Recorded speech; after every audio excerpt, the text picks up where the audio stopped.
Praise Lord, जय मसीह की। मैं स्टैनली मेघवान, मेरे यूट्यूब चैनल हिंदी पिताजी बाइबल स्टडी में आपका स्वागत है। मेरे चैनल को सब्सक्राइब करो और परमेश्वर के ज्ञान में बढ़ते जाओ। बाइबल में ऐसा वचन है कि संसार के परमेश्वर ने अविश्वासी लोगों की बुद्धि को अंधे कर दिया। ये संसार का परमेश्वर है कौन और ये अविश्वासी लोग कौन है और किसकी बुद्धि को अंधी कर दिया है? और बुद्धि को अंधी कर देना मतलब क्या? ये वचन क्या कहना चाहता है? उसके पीछे क्या है राज, क्या है उसके पीछे सच्चाई? वो जानने के लिए मेरे साथ इस वीडियो में अंत तक बने रहो। और बाइबल से दूसरा कुरिन्थी उसका 4 अध्याय और हम पढ़ेंगे पहले वचन से लेकर 6 वचन तक। दूसरा कुरिन्थी 4 1 से 6। इसीलिए जब हम पर ऐसी दया हुई कि हमें यह सेवा मिली, तो हम हियाव नहीं छोड़ते, परंतु हमने लज्जा के गुप्त कामों को त्याग दिया और न चतुराई से चलते और न परमेश्वर के वचन में मिलावट करते हैं, परंतु सत्य को प्रकट करके परमेश्वर के सामने हरेक मनुष्य के विवेक में अपनी भलाई बैठाते हैं। परंतु यदि हमारे सुसमाचार पर पर्दा पड़ा है, तो यह नष्ट होने वालों ही के लिए पड़ा है और उन अविश्वासियों के लिए जिनकी बुद्धि इस संसार के ईश्वर ने अंधी कर दी है, ताकि मसीह जो परमेश्वर का प्रतिरूप है, उनके तेजोमय सुसमाचार का प्रकाश उन पर न चमके। क्योंकि हम अपने को नहीं, परंतु मसीह यीशु को प्रचार करते हैं कि वह प्रभु है, और अपने विषय में यह कहते हैं कि हम प्रभु यीशु के कारण तुम्हारे सेवक हैं। इसीलिए कि परमेश्वर ही है जिसने कहा, अंधकार में से ज्योति चमके, और वही हमारे हृदयों में चमका कि परमेश्वर की महिमा की पहचान की ज्योति यीशु परमेश्वर के चेहरे से प्रकाशमान हो। हालेलुया। परमेश्वर पिता का वचन हमारे बहुत ही आशीषित है और परमेश्वर पिता का वचन सच्चा है। और बाइबल में लिखा है, यदि तुम सच्चाई को जानोगे तो सच्चाई तुम्हें आज़ाद करेगी। बहुत ध्यान से आज परमेश्वर के वचन को सुनना, और नींद आती हो तो उसको भगा देना, और सुस्ती है तो उसको निकाल देना। लेकिन आज परमेश्वर हमसे एक बहुत बढ़िया बात करने के लिए जा रहे हैं, और शुरू से लेकर अंत तक इस वचन में लगातार ध्यान बना कर रखो, ताकि कोई भी वचन जो है हम मिस ना कर सके। एक पिता थे और उनके 2 बेटे थे, और उसमें जो छोटा वाला था उसको हम बाइबल में उसको उड़ाऊ पुत्र के नाम से हम उसको जानते हैं। अभी बाइबल में उसके लिए ऐसा नाम नहीं लिखा, लेकिन हमने उसको ऐसा नाम दे दिया कि जूसी से सब उड़ा दिया। तो उसने क्या बोला अपने पिता को कि पिता, मेरे हिस्से में जो आता है वो मुझे दे दो। पिता ने पहले तो ऐसे ही बोला कि सब कुछ तेरा ही है, और मेरे मरने के बाद तो तुझे मिलने ही वाला है, तो अभी तो मैं कमाई कर रहा हूँ, रुक जाएगा तो और भी मिल जाएगा। लेकिन ये बोलता है नहीं, मुझे तो अभी चाहिए, जो है मेरा वो मुझे दे दो। तो उसके बाप ने उसको जो उसका हिस्सा बनता था वो उसको दे दिया। अभी ये छोटा बेटा जो था वो वहाँ से निकल गया, अपने मित्रों के साथ दूसरे देश में चला गया। वहाँ जाकर उसने सारी संपत्ति जो है वो उड़ा दी उसने, गलत कामों में, नशे में, और दोस्तों के साथ अय्याशी में, ये सारे मिलकत उसने उड़ा दी। जैसे ही मिलकत ख़त्म हो गई, संपत्ति ख़त्म हो गई, वहाँ पर अकाल पड़ा, और अकाल पड़ा तो सारे दोस्त जो उसको छोड़कर भाग गए। अभी अकेला पड़ा, ना तो इसके पास कोई खाना है, ना तो इसके पास रहने के लिए घर है। अभी तक तो जो बाप का दिया हुआ था उससे अय्याशी की, लेकिन अब इसके पास कुछ नहीं रहा। तो उसने नौकरी ढूंढना चाहा, लेकिन अकाल है तो नौकरी भी कौन देगा। फिर भी उसको कहीं पर जॉब मिल गई, लेकिन जॉब कैसी थी? सूअर को चराने की। और इज़राइल लोग जो है वो सूअर को अशुद्ध मानते हैं, और पूरे इज़राइल में सूअर को रखना आज भी जुर्म है, वो लोग नहीं रखने देते। लेकिन इसको एक ऐसी जॉब मिली सूअर चराने की। लेकिन जिसने भी जॉब दी होगी उसने बोला होगा सिर्फ रहने को मिलेगा, वो भी सूअरों के साथ, खाना वगैरह नहीं मिलेगा। क्योंकि जब वो सूअर को चराने के लिए जाता था तो मालूम नहीं, सूअर लोग जो फली खाते थे उसको देखकर उसको खाने का मन होता था। अगर उसका मालिक देता होता इस लड़के को खाना, तो फिर उसको सूअर जो खाते हो खाने का मन नहीं होता, लेकिन मन होता था, इसका मतलब इसको खाना नहीं मिलता था। लेकिन तभी उसने सोचा, वो सचेत हो गया, सावधान हो गया, और उसने सोचा कि मेरे बाप के घर में तो कितने नौकर हैं, उन सभी को खाना पीना मिलता है, रहने को भी मिलता है, और मैं तो उसी बाप का बेटा हूँ। चाहे मैंने सब कुछ उड़ा दिया, लेकिन मैं तो उसका बेटा होने के बावजूद मैं तो भूखा प्यासा हूँ। मेरे पास रहने के लिए जगह नहीं, मेरे पास कुछ नहीं है, मैं तो मर रहा हूँ। तो बोले कोई बात नहीं, मैं फिर वापस मेरे बाप के पास जाऊँगा। लेकिन सिर्फ जाऊँगा इतना नहीं, उसे सोचा कुछ, मैं जाऊँगा और बाप से ऐसा कहूँगा कि पिता, मैंने आपके विरोध में और परमेश्वर के विरोध में मैंने पाप किया है। मतलब पश्चाताप की बात कर रहे, मैं पश्चाताप करूँगा। मन फिराए उससे कि पिता से कहूँगा, पिता मुझे क्षमा करो, मैं आपके विरोध में गुनाह किया है, मैंने परमेश्वर के विरोध में गुनाह किया है, मुझे क्षमा करो। और वो अपने घर पर पहुंच गए और पिता ने दूर से देखा, पिता उसको सामने लेने के लिए भागे और उससे बात की और देखा बेटे ने कि बाप तो मिलने के लिए आया। फिर भी उसने क्षमा मांगे कि हे पिता, मेरे से गलती हो गई, मैंने जो कुछ किया वो गलत किया, अब मैं आपका बेटा कहलाने के लिए योग्य तो रहा नहीं, लेकिन मुझे नौकर समझ कर रखो अपने घर में। देखो यह है सच्चा पश्चाताप। इस बेटे को पश्चाताप हुआ कि मेरे बाप, मैंने आपके विरोध में और परमेश्वर के विरोध में गुनाह किया। अब बेटे बनने का मेरा हक जो था वो तो मैं गवा बैठा। बस अब मुझे बेटा मत समझो, एक नौकर समझो, लेकिन अपने पास रखो। ये नौकर बनकर रहने के लिए बिंदा से तैयार था, लेकिन उसे बाप ने ऐसा नहीं बोला कि मैं तुझे नौकर रखूँगा। नहलाया, धुलाया, नए कपड़े पहनाए, अंगूठी पहनाई, पार्टी रखी कि मेरा बेटा खो गया था, मुझे वापस मिल गया। उसके बाद में बाइबल में उसके बारे में कुछ नहीं लिखा, लेकिन अब वापस वो बाप की संपत्ति का मालिक फिर से बन गया। लेकिन एक सवाल है कि अगर ये बेटा अपने बाप के पास आता, लेकिन मन फिराए बिना आता, पश्चाताप किए बिना आता, ए बाप है तो रखना ही पड़ेगा चल, तो बाप क्या करता? उसको लात मार कर भगाता है, चल भाग यहाँ से, तेरा जो था तू लेकर चला गया, बात खत्म कर अभी। लेकिन इस बेटे को अपने बाप के घर में जगह मिली, उसका कारण यही था कि उसने पश्चाताप किया। अगर मन नहीं फिराता, पश्चाताप नहीं करता, तो उसको उसके बाप के घर में जगह नहीं मिलने वाली थी। हालेलुया। हमारा बाप कौन है? उनका घर कौन सा है? वहाँ पर बिना पश्चाताप जगह नहीं है। बिना पश्चाताप हम वहाँ पर नहीं पहुँच सकते। प्रभु उसने जब अपनी सेवा को शुरू किया तो वो चले गए जंगल में। 40 दिन और 40 रात उन्होंने उपवास किया, कुछ भी खाया नहीं। 40 दिन 40 रात शैतान उसके पीछे पड़ा रहा। प्रभु यीशु का परीक्षण करता रहा। प्रभु यीशु ने हर परीक्षण में विजय पाया, शत्रु शैतान को हराया, उसके ऊपर विजय हासिल किया। ध्यान से समझने वाली बात है, क्योंकि हमको आत्मा में हर रोज़ आगे बढ़ना है। हमें बढ़ते बढ़ते परमेश्वर का काम जो है वो फैलाना है। इब्रानी 5:12 में लिखा है, अभी तक तो तुम्हें उपदेशक होना चाहिए था। मतलब परमेश्वर चाहते हैं कि हम उपदेश करने वाले बने।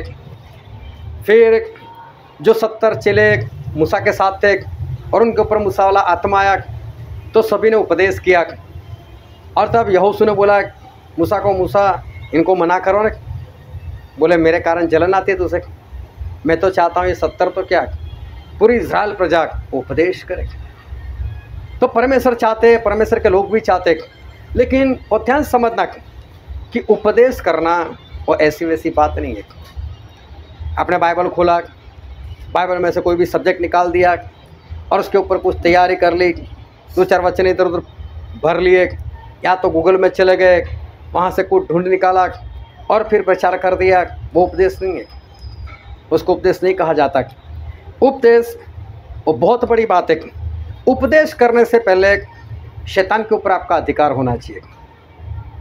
आपका खुद का पहले शैतान के ऊपर अधिकार होना चाहिए और शैतान के ऊपर आप विजय प्राप्त करने वाले होने चाहिए। शैतान के ऊपर अगर आपने विजय प्राप्त नहीं किया और अगर आपने उपदेश करना शुरू किया तो फिर उपदेश में कुछ भी गड़बड़ी हो सकती है।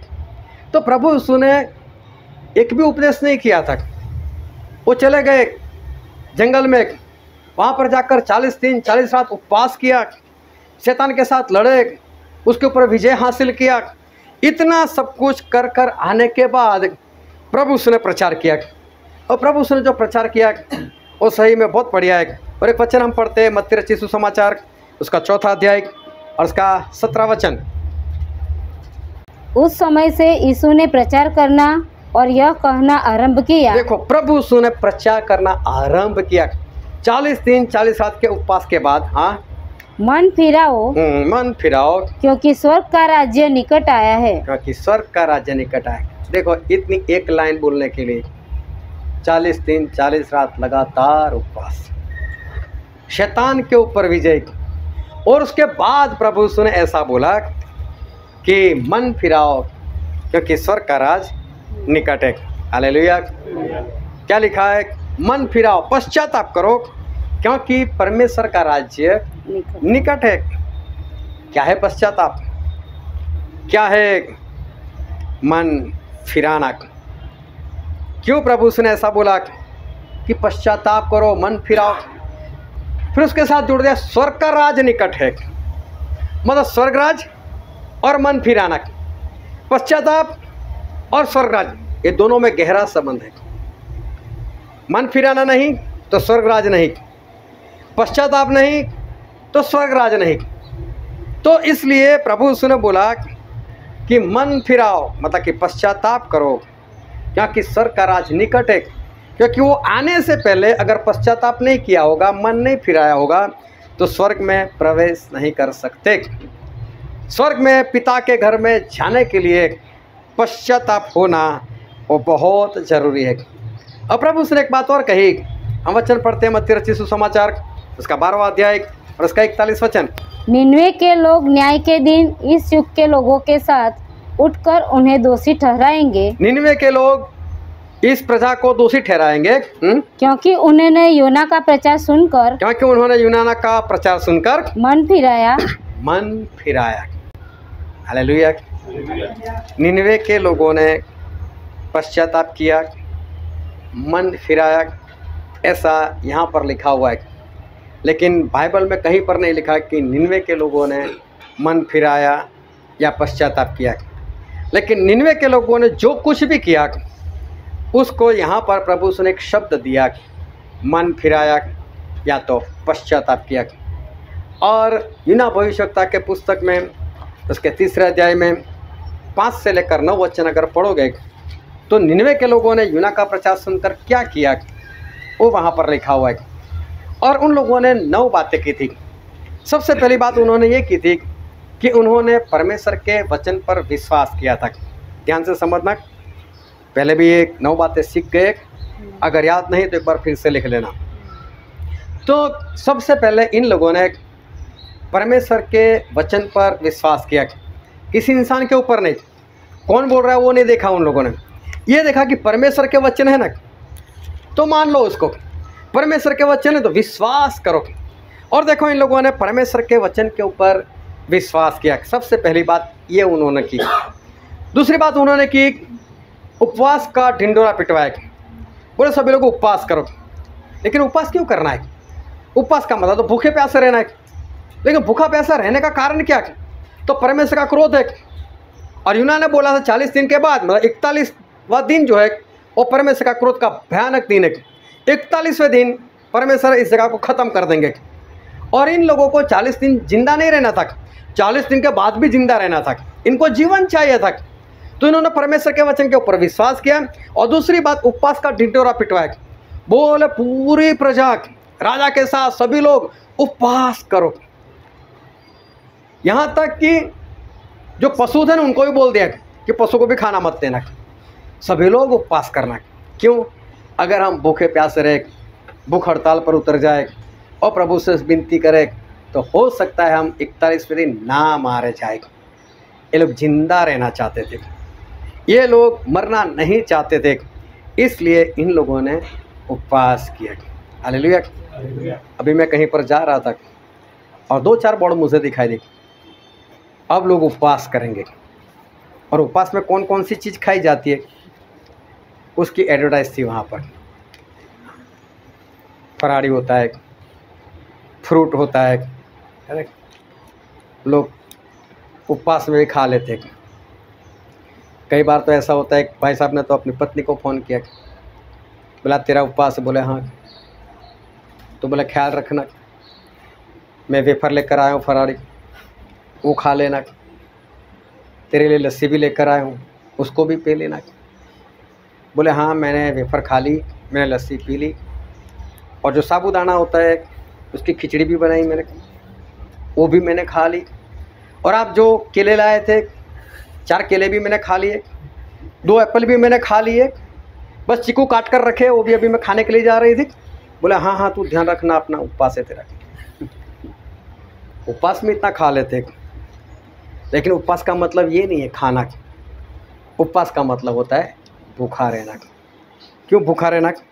कि परमेश्वर हमको क्षमा करे और परमेश्वर हमको जीवन दे। बस ये तो शुक्रवार का उपवास, बुधवार का उपवास, ईस्टर के आगे 40 दिन पेट उतारने के लिए उपवास, है ना, लोग करते रहते हैं। ऐसे उपवास से कुछ नहीं, लेकिन परमेश्वर वाला उपवास कि मुझे जीवन चाहिए, मुझे नहीं मरना है, वो उपवास। इन लोगों ने दूसरी बात की, उपवास किया। तीसरी बात इन लोगों ने ये की, इन लोगों ने टाट पहना। और टाट अभी तो दिखाई देता है, लेकिन बहुत कम दिखाई देता है। लेकिन पहले जो चावल या गेहूँ आते थे उसी में उसी की बोरी बनती थी, उसी में भरकर लाते थे। और अभी तो सब फैशन हो गया कि लोग घर के बाहर जो है पैर साफ़ करने के लिए कुछ रखते हैं, एक कपड़ा रखते हैं, स्पेशल बनाया जाता है। लेकिन पहले तो बोरी होती थी ना, वो एक बीच में से काट कर रख देते थे, तो उसको बोलते टाट। अभी इन लोगों ने ये पहना, इससे खुजली आती है, टाट परेशान करता है।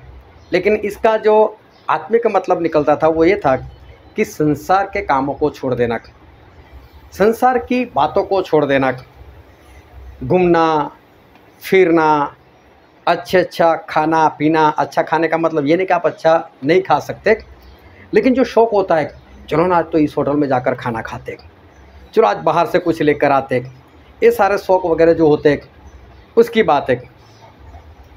तो बोलो वो हमको नहीं करना है।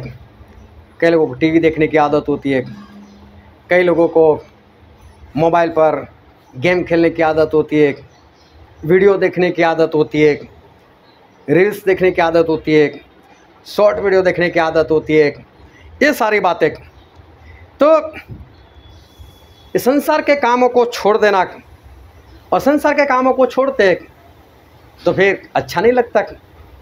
जैसे खुजली आ जाती है, अरे यार चर्च में जाना है, इधर बर्थडे भी है, बर्थडे छोड़कर चर्च में जाना है, यार शादी को छोड़कर बंदगी में जाना लोगों को पसंद नहीं आता। मीटिंग तो हर संडे होती है, सोमवार को शादी कहाँ हर बार होती है, वो तो एक ही बार होती है, चलो चलते हैं। तो ये सारी बातें जो है इन लोगों ने छोड़ दिया उसको। 40 दिन इन लोगों ने कुछ भी नहीं किया, क्योंकि बस परमेश्वर को खुश करना है। किसी भी तरह से हमको परमेश्वर के मन को बदलना है, ताकि 41वें दिन हम मार ना दिए जाए। संसार के सारे कामों को इन लोगों ने छोड़ दिया।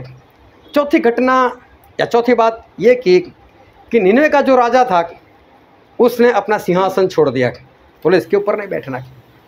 राजा जब सिंहासन के ऊपर बैठता है फिर कोई पूछेगा नहीं राजा कौन है, पता चला यही राजा है, मैं एक पद बताता है। और जब हम परमेश्वर में हैं तो हमारा कोई पद नहीं होता, ना कोई बड़ा ना कोई छोटा। वहाँ पर आपकी डिग्री कोई काम नहीं आती, वहाँ पर आपकी कोई कमाई काम नहीं आती, वहाँ पर आपका बंगला गाड़ी कुछ भी काम नहीं आता। परमेश्वर के भवन में आ गए सब एक समान, विश्वासी बन गए सब एक समान, फिर वो छोटा है बड़ा है उससे कोई लेना देना नहीं। तो राजा ने बोला अब मैं राजा नहीं, अब मैं भी आम लोगों के साथ रहूँगा। क्यों? परमेश्वर को खुश करना है। इसका मतलब ये है कि सारी बातें जो ना परमेश्वर से दूर करती है हमको, हमारा पद परमेश्वर से दूर ले जाता है। और इन लोगों ने तय किया नहीं कोई पद नहीं, हम सब साथ में रहेंगे। क्यों? 41वें दिन हमको मरना नहीं है। 5वां काम इन लोगों ने ये किया कि राजा ने अपना कुर्ता उतार दिया, क्योंकि वो राज पोशाक था।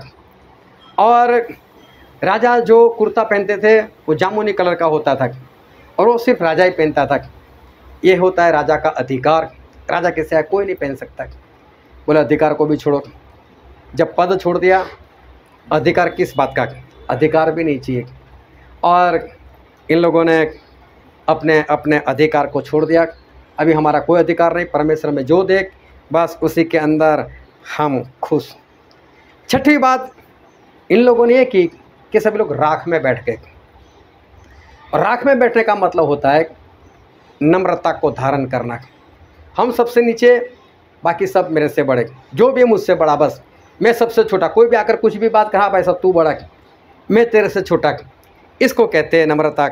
और निन्वे के लोगों ने नम्रता को धारण किया।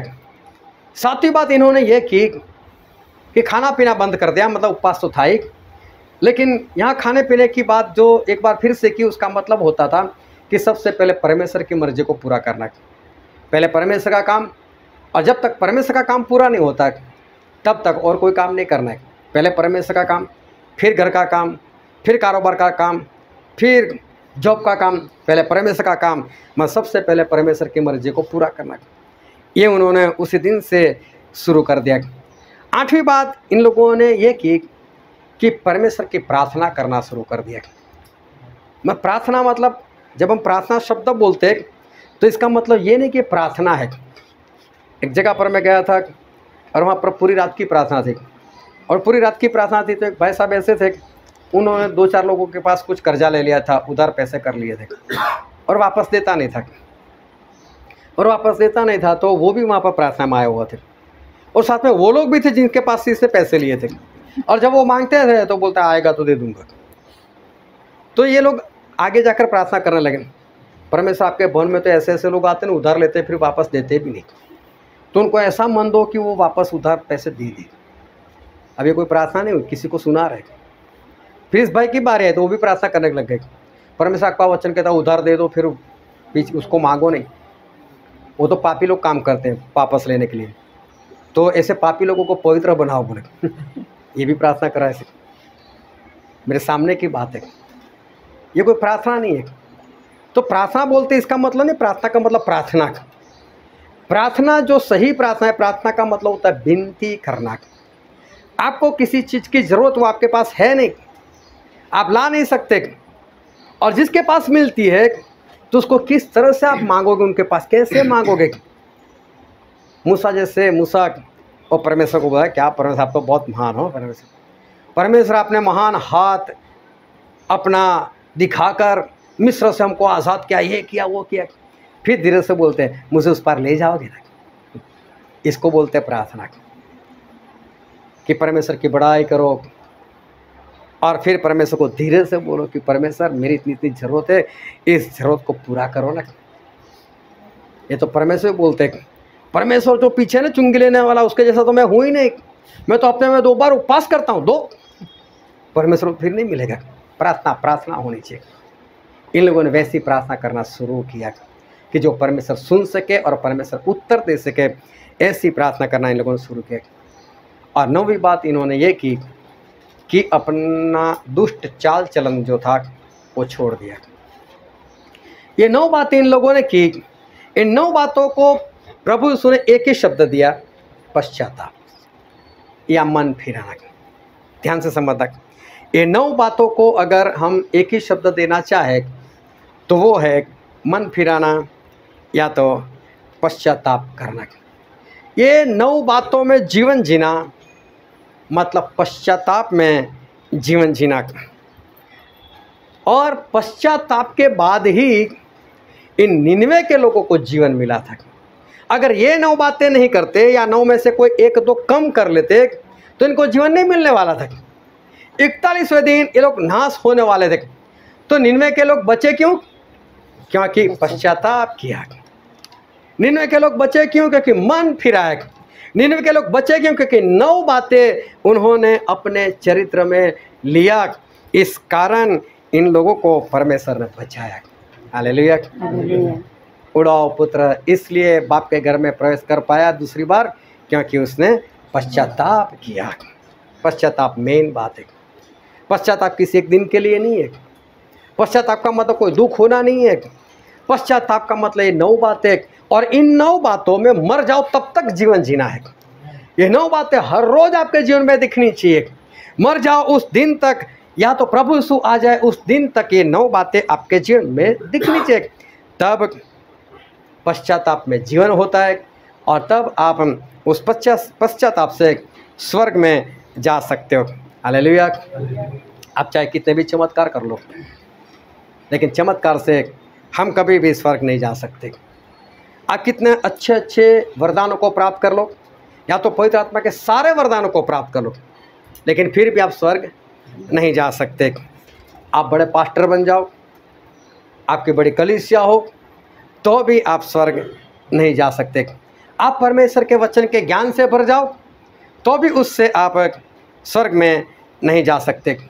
बाहर से आपका जीवन बहुत अच्छा है, लोग आपको बहुत अच्छा समझते हैं, लेकिन अंदर से आपके घर के अंदर आपका व्यवहार सही नहीं है, तो भी बाहर से अच्छा दिखाते हो, इसका मतलब ये नहीं कि आप स्वर्ग में चले जाओगे, तो भी आप स्वर्ग में नहीं जा सकते। क्यों? चाहे आपके पास कितने भी वरदान हो, चाहे आपके पास कितनी भविष्यवाणी हो, चाहे आपके पास कितने सामर्थ्य के काम हो, चाहे आपके पास कितने बड़े बड़े चमत्कार हो, आप चाहे कितने बड़े पास्टर बन जाओ, कितने बड़े परमेश्वर के दास बन जाओ, या आप परमेश्वर के ज्ञान से पूरे भर जाओ, या आप बाहर से लोगों को अच्छा दिखाते हो, लेकिन फिर भी स्वर्ग इसलिए नहीं जा सकते क्योंकि जो हमको स्वर्ग में लेकर जाएंगे वो है प्रभु यीशु, और प्रभु यीशु की आंखें आग की ज्वाला के समान है। हालेलुया। उनकी आंखें हमारे जैसी नहीं है, उनकी आंखें आग की ज्वाला के समान है। और प्रभु यीशु को नाम दिया गया परमेश्वर का शब्द, वो तो परमेश्वर का शब्द है। और इब्रानी में ऐसा लिखा है, इब्रानी का पुस्तक उसका 4 अध्याय 12 वचन, क्योंकि परमेश्वर का वचन जीवित, परमेश्वर का वचन वो तो जीवित है और प्रबल है, और हर एक 2 धारी तलवार से भी बहुत चोखा है, और प्राण और आत्मा को और गांठ गांठ और गुदे गुदे को अलग करके आर पार छेदता है, और मन की भावनाओं और विचारों को जांचता है। हालेलुया। परमेश्वर का शब्द मन के विचारों को भी जांच लेता है। हालेलुया। कौन मन के विचार को जांच लेता है? परमेश्वर का शब्द। और परमेश्वर का शब्द मतलब कौन? प्रभु यीशु। बाहरी दिखाओ हमारा कितना भी हो, चमत्कार कितने भी हो, भूत प्रेत कितने भी निकालो, सामर्थ के काम कितने भी करो, भविष्यवाणी कितनी करो, बाहर से लोगों को कितना अच्छा दिखाओ, लेकिन परमेश्वर का शब्द, उनकी आंखें तो अग्नि की ज्वाला के समान है। वो हमारे विचारों को और हमारे हृदय को वो अंदर से जानते हैं, और इसलिए हम स्वर्ग में ऐसी कोई बातों से हम नहीं जा सकते। फिर लिखा है दूसरे इतिहास में उसका 16वां अध्याय और वचन 9, देख यहोवा की दृष्टि सारी पृथ्वी पर इसीलिए फिरती रहती है, परमेश्वर की दृष्टि सारी पृथ्वी पर घूमती रहती है, कि जिनका मन उसकी ओर निष्कपट रहता है, जिसका मन, जिसका हृदय परमेश्वर के प्रति निष्कपट रहता हो, उनकी सहायता में वह अपनी सामर्थ्य दिखाए, उनकी सहायता में वो अपनी सामर्थ्य दिखाए। इसका मतलब परमेश्वर की निगाह स्वर्ग से हमारे मनों पर है, हमारे हृदय पर है, बाहरी दिखावे के ऊपर नहीं है, चमत्कार के ऊपर नहीं है, भविष्यवाणी के ऊपर नहीं है, सामर्थ्य के काम के ऊपर नहीं है, लेकिन प्रभु यीशु की निगाह कहाँ पर है? हमारे हृदय पर। हालेलुया। उनकी निगाह है आग की ज्वाला के समान है, और उनकी निगाह हमारे हृदय को जांचती है कि हमारा हृदय कैसा है। और फिर भजन संहिता में ऐसा लिखा, भजन संहिता उसका 44वां अध्याय और उसका 21 वचन, तो क्या परमेश्वर इसका विचार न करता? क्योंकि वह तो मन की गुप्त बातों को जानता है। हाँ, परमेश्वर मन की गुप्त बातों को जानते हैं। देखो हमारे परमेश्वर जो गुप्त बात आपने किसी को नहीं कही, वो बात भी परमेश्वर जानते हैं, इसलिए वो बाहरी दिखावा नहीं देखते। बाहरी दिखावा से हम जा नहीं सकते स्वर्ग में, क्योंकि हमारे परमेश्वर हमारे मन की गुप्त बातों को भी जानते हैं। फिर आगे लिखा उसका 50वां अध्याय और उसका भी 21 वचन, यह काम तूने किया और मैं चुप रहा, इसीलिए तूने समझ लिया कि परमेश्वर बिल्कुल मेरे समान है। प्रभु यीशु ये कहते हैं कि तूने बुरे बुरे काम किए, लेकिन तब मैं कुछ नहीं बोला, तो तुझे ऐसा लगा कि मैं भी तेरे जैसा हूँ। फिर क्या लिखा है? परंतु मैं तुझे समझाऊंगा, हाँ, और तेरी आंखों के सामने सब कुछ अलग अलग दिखाऊंगा। तेरी आंखों के सामने तेरे सारे काम मैं रख दूंगा। हालेलुया। परमेश्वर बोलते नहीं, इसका मतलब ये नहीं कि उनको दिखाई नहीं देता, सारे काम दिखाई देते। और क्या बोलते हो कि उन कामों को मैं तेरी आंखों के आगे रख दूंगा, एक एक कर कर। इसलिए हम बाहरी दिखावा से परमेश्वर के पास नहीं जा सकते। फिर वचन संहिता में आगे लिखा है उसका 90 और उसका 8 वचन, तूने हमारे अधर्म के कामों को अपने सन्मुख और हमारे छिपे हुए पापों को अपने मुख की ज्योति में रखा है। हमारे छुपे हुए पापों को जो आपने अकेले में किए, किसी ने नहीं जाना, लेकिन परमेश्वर का वचन तो ऐसा कहता है कि वो भी परमेश्वर के प्रकाश में रखे हुए। हालेलुया। हम छुप कर चाहे कुछ भी करें, लेकिन परमेश्वर की ज्योति में सब कुछ स्पष्ट है। इसलिए हम बाहरी दिखावे से, चमत्कार करने से, भूत प्रेत निकालने से, भविष्यवाणी करने से, परमेश्वर के वचन पुकारने से, कितना भी करने से हम स्वर्ग नहीं जा सकते, क्योंकि हमारे परमेश्वर बाहर वाली चीज़ नहीं देखते, वो अंदर वाली चीज़ देखते। वो हमारे गुप्त चीज़ों को देखते कि हम अंदर से कैसे हैं। हालेलुया। इसका मतलब भलाई हमारे इसी में है कि जैसे बाहर दिखते हैं ना, वैसे अंदर से भी हो, और जैसे अंदर हो वैसे हम लोगों को बाहर दिखने वाले बने। हमारे चमत्कार, हमारी भविष्यवाणी, हमारे सामर्थ्य के काम हमें नहीं बचा सकता। सिर्फ एक ही है, पश्चाताप। पश्चाताप हमारे सारे पापों को साफ कर लेता है। पश्चाताप के कारण उड़ाऊ पुत्र अपने बाप के घर में पहुंच गया। पश्चाताप के कारण, मन फिराने के कारण निनवे के सारे लोग जो है वो बचाए गए। और ये पश्चाताप, मन फिराना सिर्फ बपतिस्मा लेने के लिए नहीं है, वहाँ से तो शुरुआत होती है, लेकिन उसके बाद लगातार उसी पश्चाताप में हर रोज़ जीवन जीना होता है। मर जाए तब तक या प्रभु यीशु आए तब तक, अगर पश्चाताप में जीवन नहीं तो हमारा नाश जो है वो हो जाएगा, मतलब स्वर्ग जो है नहीं मिलेगा। क्योंकि मत्ती में ऐसा लिखा है, मत्ती रचित सुसमाचार उसका 7वां अध्याय और 21, 22 और 23 वचन, जो मुझसे हे प्रभु कहता है, उनमें से हर एक स्वर्ग के राज्य में प्रवेश न करेगा, परंतु वही जो मेरे स्वर्गीय पिता की इच्छा पर चलता है। यहाँ पर लिखा है कि जो मुझे प्रभु प्रभु करता है, उनमें से कोई भी स्वर्ग नहीं प्रवेश कर पाएगा। प्रभु प्रभु कहने से, बाहरी शब्द बोलने से परमेश्वर खुश नहीं होने वाले, लेकिन जो मेरी इच्छा पर चलता है। फिर आगे क्या लिखा है, उस दिन बहुत से लोग मुझसे कहेंगे, हे प्रभु क्या हमने तेरे नाम से भविष्यवाणी नहीं की? क्या हमने भविष्यवाणी नहीं की? और प्रभु यीशु के नाम से, और तेरे नाम से दुष्ट आत्माओं को नहीं निकाला? हाँ, प्रभु यीशु के नाम से दुष्ट आत्माओं को नहीं निकाला बोले। और तेरे नाम से बहुत से आश्चर्य कर्म नहीं किए? अरे बड़े बड़े चमत्कार नहीं कर कर दिखाए हमने। तब मैं उनसे खुलकर कह दूंगा, मैंने तुमको कभी नहीं जाना। प्रभु यीशु कहते हैं, मैं कह दूंगा उन लोगों को, मैं तुम्हें नहीं जाना। कारण क्या है? हे कुकर्म करने वालों, हे कुकर्म करने वालों, मेरे पास से चले जाओ, मेरे पास से चले जाओ। प्रभु यीशु के चमत्कार नहीं देखे, इनकी भविष्यवाणी नहीं देखी, इनकी बड़ी बड़ी मीटिंगें नहीं देखी, इनके सामर्थ्य के काम नहीं देखे, अचंभित करने वाले चमत्कार नहीं देखे, लेकिन प्रभु यीशु को अंदर देखा। अंदर क्या है इसके अंदर? और अंदर देखा तो गंदगी भरी हुई। और ध्यान से समझना, हम ऐसे युग में जीवन जी रहे कि आज पूरी दुनिया चमत्कार के पीछे पागल है।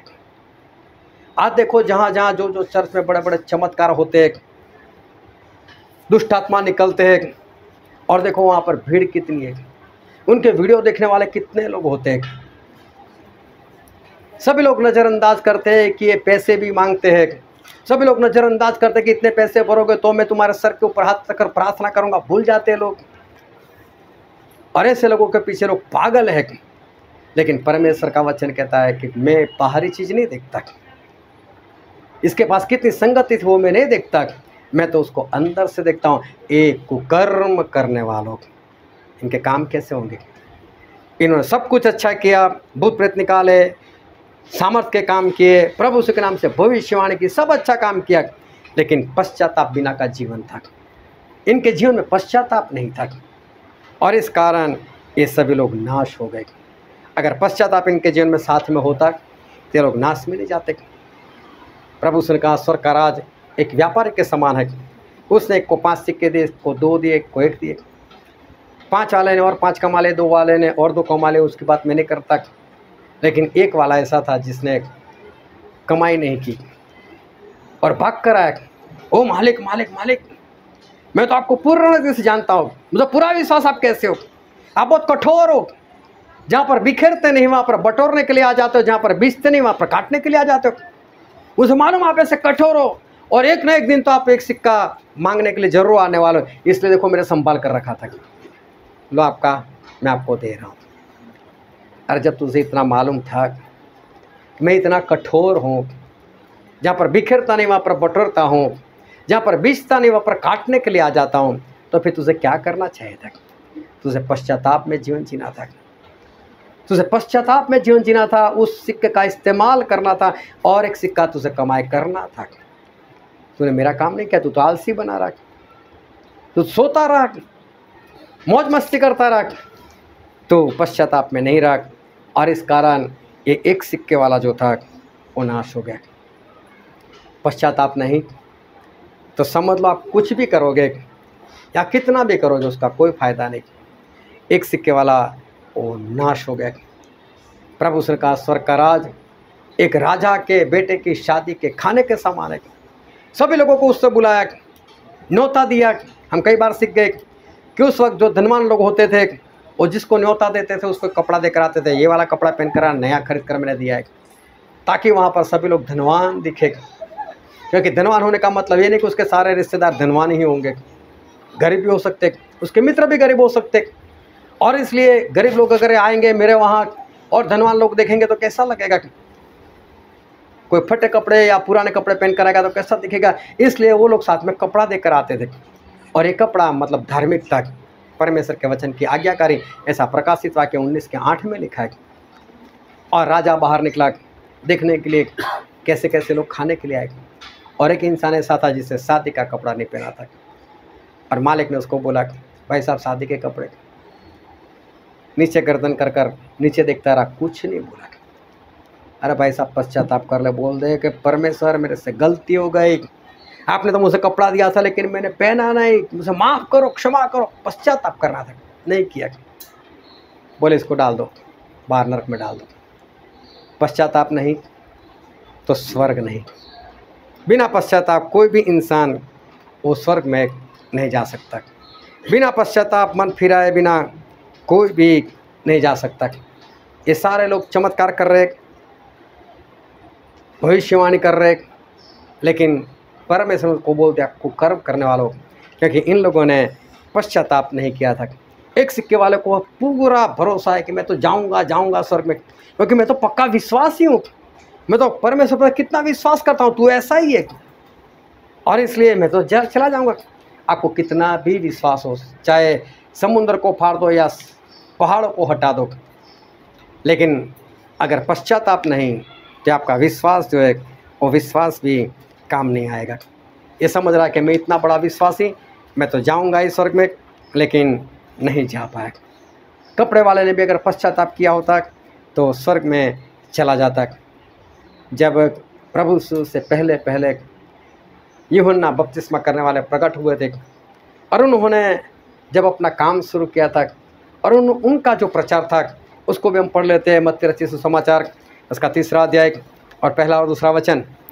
उन दिनों में यूहन्ना बपतिस्मा देने वाला आकर यहूदिया के जंगल में यह प्रचार करने लगा, मन फिराओ क्योंकि स्वर्ग का राज्य निकट आ गया है। देखो इसने भी यही प्रचार किया था, मन फिराओ मतलब पश्चाताप करो क्योंकि स्वर्ग का राज निकट है।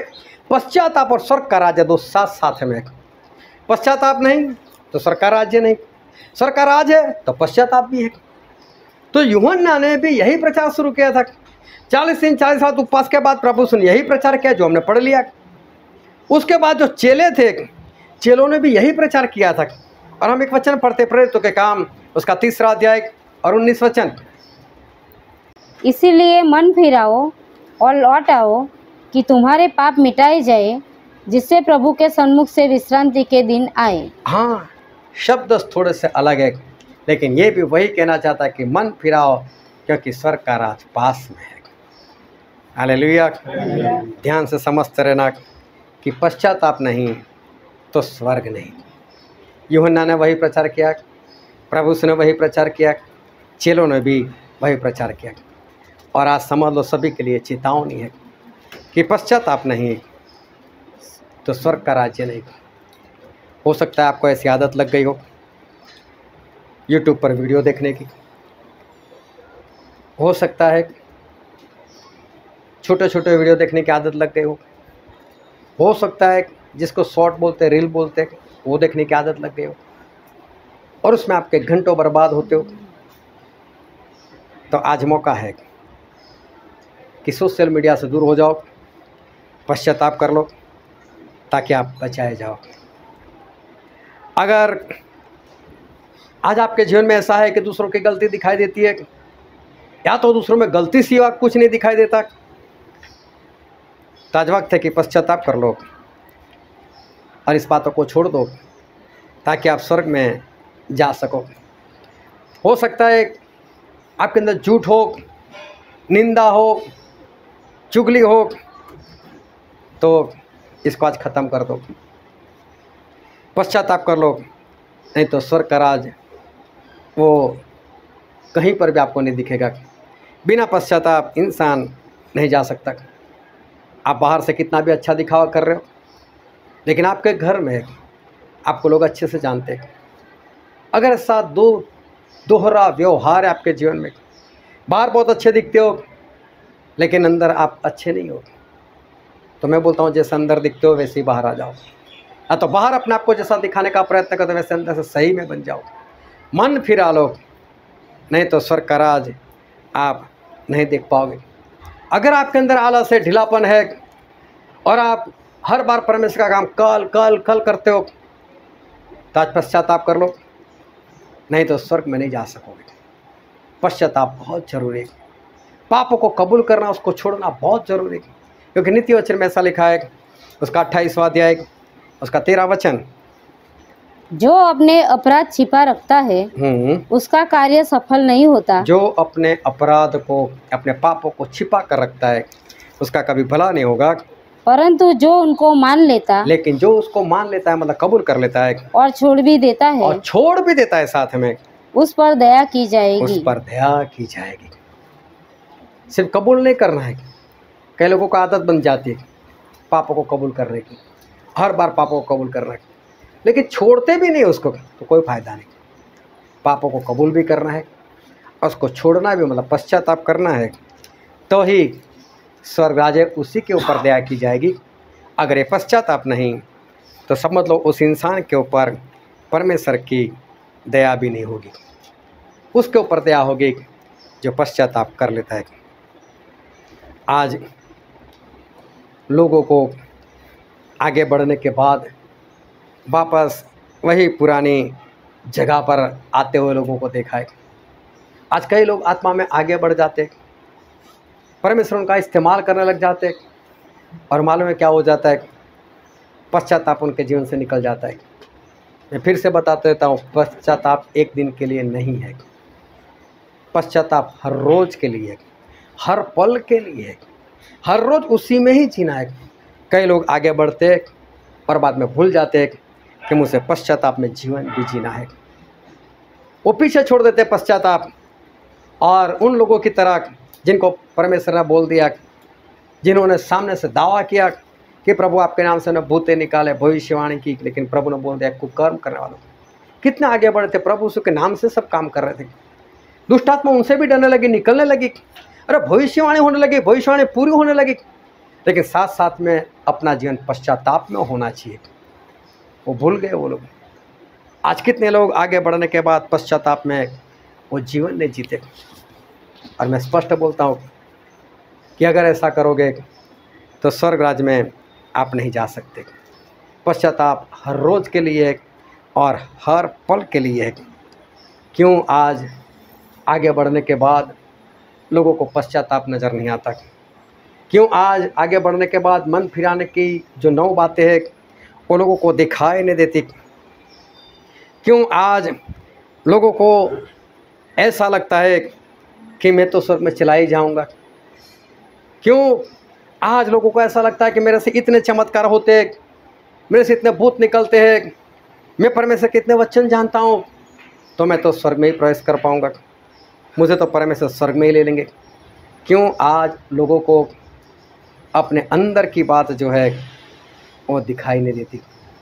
क्यों आज लोगों को वो पश्चाताप वाला जो जीवन है और जीवन नहीं दिखाई देता? क्यों एक सिक्के वाले को वो तो दिखाई देता है कि मैं परमेश्वर के ऊपर विश्वास तो करता हूँ, लेकिन उसको ये क्यों नहीं दिखाई देता मैं कोई काम भी तो नहीं कर रहा, मैं तो आलसी बनकर बस बैठा रहा हूँ। विश्वास तो है मेरा पूरा, परमेश्वर को मानता भी हूँ, लेकिन उन्होंने जो कहा वो तो मैं करता नहीं। सिक्के को तो मैंने एक और रख दिया। क्यों आज एक सिक्के वाले को ये बात नहीं दिखाई देती?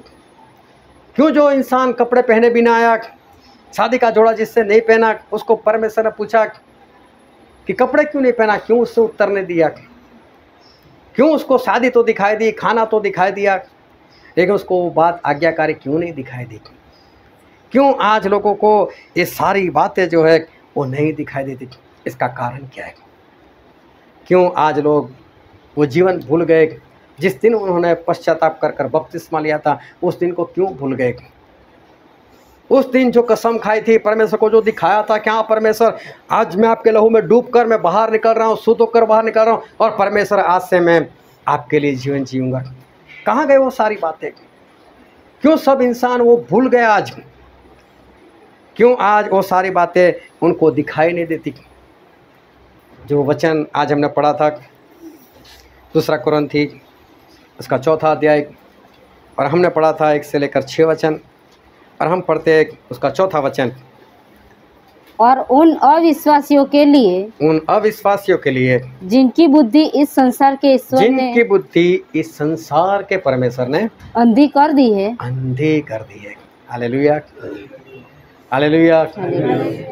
बुद्धि को अंधे कर दिया है। किसने? इस संसार का परमेश्वर। कौन है इस संसार का परमेश्वर? शैतान। शैतान ने लोगों की बुद्धि को भ्रष्ट कर दिया, अंधा कर दिया। अब उनका दिमाग ये सोचता ही नहीं है कि जिस दिन मैंने पश्चाताप किया था, ये 9 बातों को मैंने सीखा था, और जब मैं नदी में जाकर उस बहते हुए पानी में मैं जब डूब रहा था, तब मैं तो ये प्रकट कर रहा था कि आज से प्रभु मैं आपका, अब मैं संसार का नहीं हूँ, अब मैं शैतान का नहीं हूँ, अब तो प्रभु मैं आपका बेटा हूँ, अब तो प्रभु मैं आपकी बेटी हूँ। लेकिन चलते चलते 6 महीने बीत गए, साल बीत गया, 2 साल बीत गए, वो बात कहाँ चली गई? कहाँ भूल गए? इसको कहाँ छोड़ कर आए? ना तो भूले हो, ना तो कहीं छोड़ कर आए, लेकिन कहीं ना कहीं आपके जीवन से उस शैतान को जगह मिली, और उन्होंने उस शैतान ने आकर उस बुद्धि को अंधा कर दिया, ताकि वो उस पश्चाताप को देखे ही ना, उस 9 बातों को याद ही ना करे। बस जैसा चलता है बस वैसे चलते चलते आगे बढ़ता जाएगा। मैं हर बार बोलता हूँ, आज एक बार फिर से कहता हूँ, आप किसी को भी हाथ पकड़कर स्वर्ग में नहीं ले जा सकते, और आप किसी का हाथ पकड़कर स्वर्ग जा भी नहीं सकते। ये दोनों बातें आप नहीं कर सकते। ना किसी को ले जा सकते हो, ना आप किसी का हाथ पकड़कर जा सकते हो। स्वर्ग जाना या नर्क जाना, उसके जिम्मेदार कौन है? आप खुद हो। तो फिर हमें किसका देखना चाहिए? खुद का ही देखना चाहिए। ये जो आंखें दी है ना, शारीरिक आंखें, उसको फोड़ दो, आत्मा की आंखों से देखना शुरू करो, अपने अंदर झांकना शुरू करो, दूसरों को देखना बंद करो। अगर आपको कोई ऐसा लगता है कि वो नाश में जा रहा है, उसके लिए प्रार्थना करो, उसके लिए प्रयत्न करो, उसको परमेश्वर की बातें सिखाओ, और उसके लिए उपवास करो, उसके लिए मेहनत करो। लेकिन अगर उसको देखकर अगर आप बात करते हो, तो समझ लेना कि आप शारीरिक हो, आप सांसारिक हो, आत्मा की आंखें फिर से आपकी बंद हो गई, शैतान ने बुद्धि को अंधा कर दिया, और अब ये बात वो नहीं दिखाई देती। प्रभु से ने कहा कि जब मैं अपनी महिमा में आऊँगा, तो जिस तरह से एक चरवाहा भेड़ और बकरे को जुदा कर देता है, मैं भी उन दोनों को जुदा कर दूंगा। भेड़ मतलब विश्वासी, और बकरा मतलब अविश्वासी। भेड़ को मैं मेरी दाहिनी ओर रखूँगा, और बकरे को बाईं ओर में रखूँगा। और जो बाईं ओर वाले हैं उनसे मैं कहूँगा, मैं भूखा था लेकिन मुझे खिलाया नहीं, मैं प्यासा था मुझे पिलाया नहीं, मैं नंगा था, मुझे वस्त्र नहीं पहना, मैं परदेसी था, मुझे अपने घर में नहीं लेकर गए, मैं बीमार था, मैं जेल में था, मेरी सुधि नहीं लिखी। और तब मेरे बाईं ओर वाले मुझसे कहेंगे, प्रभु कब आप भूखे थे, कब आप प्यासे थे, कब आप नंगे थे, कब आप परदेसी थे, कब आप जेल में थे, कब आप बीमार थे। प्रभु हमने तो देखा ही नहीं। देखते तो नहीं करते, तो देखा क्यों नहीं? क्योंकि इस संसार के परमेश्वर ने, शैतान ने उनकी बुद्धि को अंधा कर दिया था, इसलिए उनको नहीं दिखा। क्या दिखता है आज कि कौन परमेश्वर के वचन का भूखा है, चलो मैं जाकर उसको वचन दूं? क्या दिखता है कौन पवित्र आत्मा का प्यासा है? चलो हमारे पास परमेश्वर के ऐसे दास है जिसके हाथ रखने से पवित्र आत्मा मिल सकती, चलो उनके पास लेकर जाए, चलो उनको पवित्र आत्मा दिलाए। देखा किसी को प्यासा है? क्या कभी किसी को नंगा देखा जो आज्ञाकारी नहीं कर रहा है? क्या उसको वस्त्र दिलाने का कभी प्रयत्न किया? क्या कभी ऐसे परदेसी को देखा जो बिना परमेश्वर ऐसे ही जूझ रहा है, ऐसे ही जीवन जी रहा है, उसको मालूम नहीं कौन परमेश्वर? क्या उसके पास कभी गए, उसको परमेश्वर के बारे में कभी देखा, सुनाया? क्या कभी किसी को शैतान के बंधन में देखा, उसको छुड़ाने का प्रयत्न किया? क्या किसी आत्मा में बीमार व्यक्ति को देखा, उसकी बीमारी दूर करने का प्रयत्न किया? हाँ, बातें बहुत करते हो, ये ऐसा वो ऐसा, ये दिखाई देता है क्योंकि संसार के परमेश्वर ने, शैतान ने आंखों को, बुद्धि को अंधा कर दिया है और अब इंसान को वो बात नहीं दिखाई देती। इस संसार का परमेश्वर है शैतान, और उसने आज अविश्वासी लोग, अविश्वासी का मतलब ये नहीं जो परमेश्वर को नहीं जानते, सब कुछ जानते हैं, क्योंकि ये बात मंडली को कही है। और मंडली मतलब परमेश्वर को मानने वाले, बपतिस्मा लेने वाले लोग, ऐसे लोग, पवित्र आत्मा पाए हुए लोगों को बताया कि अविश्वासी को अंधा कर दिया। चलते चलते कब शैतान आ गया, कब ऐसे काम कर दिए, कब उसने अंधा कर दिया, कब आंखें बंद कर दी, कब बुद्धि को अंधा कर दिया, पता नहीं चला। परमेश्वर बोलते हैं इस संसार के परमेश्वर अंधा कर दिया। और एक वचन पढ़ते हैं लूका में, उसका 19वां अध्याय और 41 से पढ़ो तो। जब वह निकट आया तो नगर को देखकर उस पर रोया। परमेश्वर प्रभु यीशु यरूशलेम को देखकर रोए और कहा, क्या ही भला होता कि तू ही इसी दिन में कुशल की बातें जानता, परंतु कुशल की बातें जानता तो कितना अच्छा होता। परंतु अब वे तेरी आंखों से छिप गई है। तेरी आंखों से तेरी कुशलता छिप गई है। ध्यान से पढ़ते रहना और समझते रहना। तेरी आंखों से कुशलता छिप गई है, तुझे आज दिखाई नहीं देता तेरा भला किसमें है। अंधा हो गया इस संसार के परमेश्वर, तुझे अंधा कर दिया। और आगे, क्योंकि वे दिन तुझ पर आएंगे, वो दिन तुझ पर आएंगे कि तेरे बैरी मोर्चा बांध कर तुझे घेर लेंगे। हाँ। और चारों ओर से तुझे दबाएंगे। हाँ, जब तेरी आंखें काम नहीं कर रही तो ऐसे दिन तेरे पर आएंगे कि शत्रु शैतान चारों ओर से तुझे घेर लेगा। और तुझे और तेरे बालकों को, बहुत ध्यान से समझ, तुझे और तेरे बालकों को जो तुझ में है मिट्टी में मिलाएंगे, मिट्टी में मिला देंगे। और तुझ में पत्थर पर पत्थर भी न छोड़ेंगे, और तुझ में पत्थर पर पत्थर नहीं छोड़ेंगे, क्योंकि तूने उस अवसर को जब तुझ पर कृपा दृष्टि की गई न पहचाना। हालेलुया। तेरे ऊपर जब कृपा की गई थी, तुझे जिंदा रखा था, तुझे मन फिराने का मौका मिल रहा था, तुझे पश्चाताप का मौका मिल रहा था, लोगों को सुसमाचार देने का तुझे मौका मिल रहा था, आत्मा जीतने का तुझे वक्त मिल रहा था, परमेश्वर के वरदान मिल रहे थे, पवित्र आत्मा तुझे मिल रहे थे, लेकिन तूने उस सारी बातों को नहीं जाना। ये सब कुछ तेरे से छिपा रहा, तू अंधा बना रहा, तू अंधा रहा, क्योंकि शैतान ने तेरी आंखों को अंधा कर दिया। कब आया शैतान, कब उसने अंधा कर दिया, लोगों को नहीं दिखाई देता। प्रभु यीशु आ रहे, बातें तो बड़ी बड़ी हो रही है, हाँ प्रभु यीशु आ रहे, प्रभु यीशु आ रहे, लेकिन क्या प्रभु यीशु के तैयार भी हो? क्या प्रभु यीशु आ जाएंगे तो क्या इतनी हिम्मत है कि हाँ प्रभु यीशु के साथ हम चले भी जाएंगे? क्या ऐसा कोई काम किया है? क्या ऐसे आत्मा जीत कर रखे हुए? कि हम प्रभु यीशु के साथ आसानी से चले जाएंगे, और फिर भी नहीं कर रहे, तो इसका मतलब है कि शैतान ने कितना अंधा कर दिया कि इंसान को आज कुछ नहीं दिखाई देता। बिंदास से वही जीवन, सुबह उठो, अपना काम करो, खाओ पियो, रात को क्षमा मांगो, सो जाओ, फिर दूसरा दिन, फिर तीसरा दिन, वही रोज का चक्कर जो कल कर रहे थे वो आज कर रहे थे परसों, बस होता ही जा रहा है, होता ही जा रहा है। कहाँ है परमेश्वर वाली बात, कहाँ है पश्चाताप वाला जीवन? वो एक दिन के लिए नहीं है, वो हर रोज के लिए है। और पश्चाताप होगा, पश्चाताप में जीवन होगा, तो ही हम स्वर्ग में जा सकेंगे, नहीं तो हम स्वर्ग में नहीं जा सकते।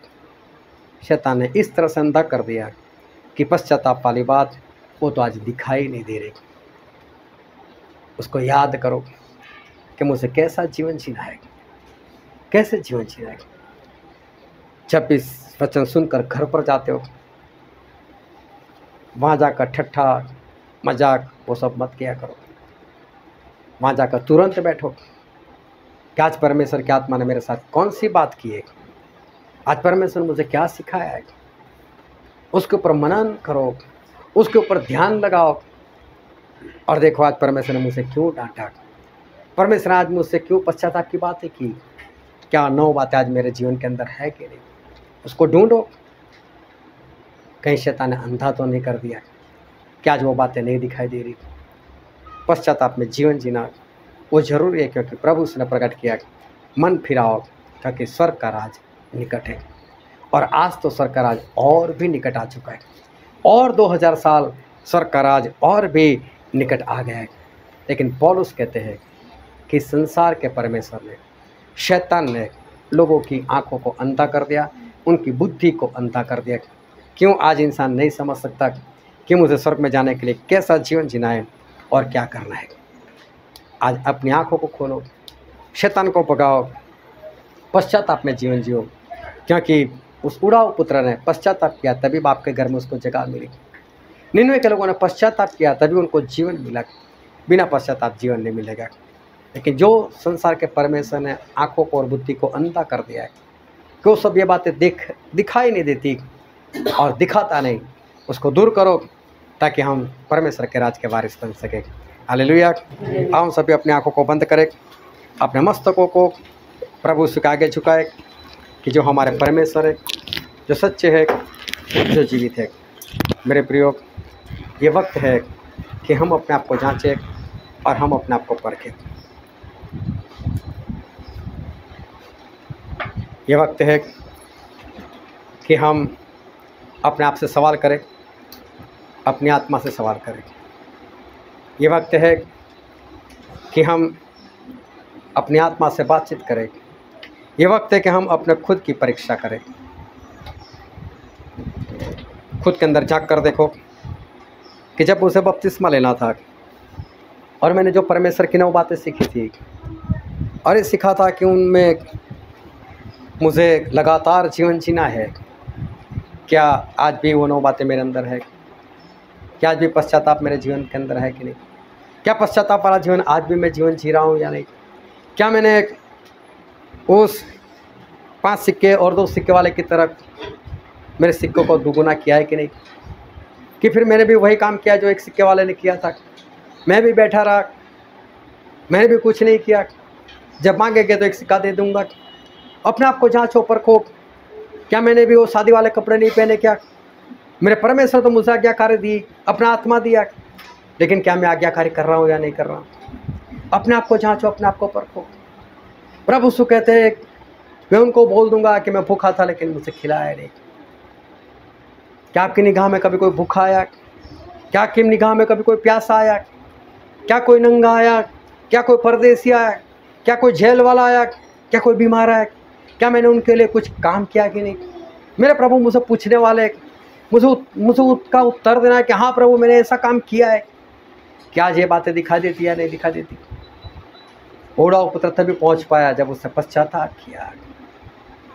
99 के लोग तभी बचे जब उन लोगों ने पश्चाताप किया। मेरे प्रिय, बिना पश्चाताप आप स्वर्ग में नहीं पहुंच सकते।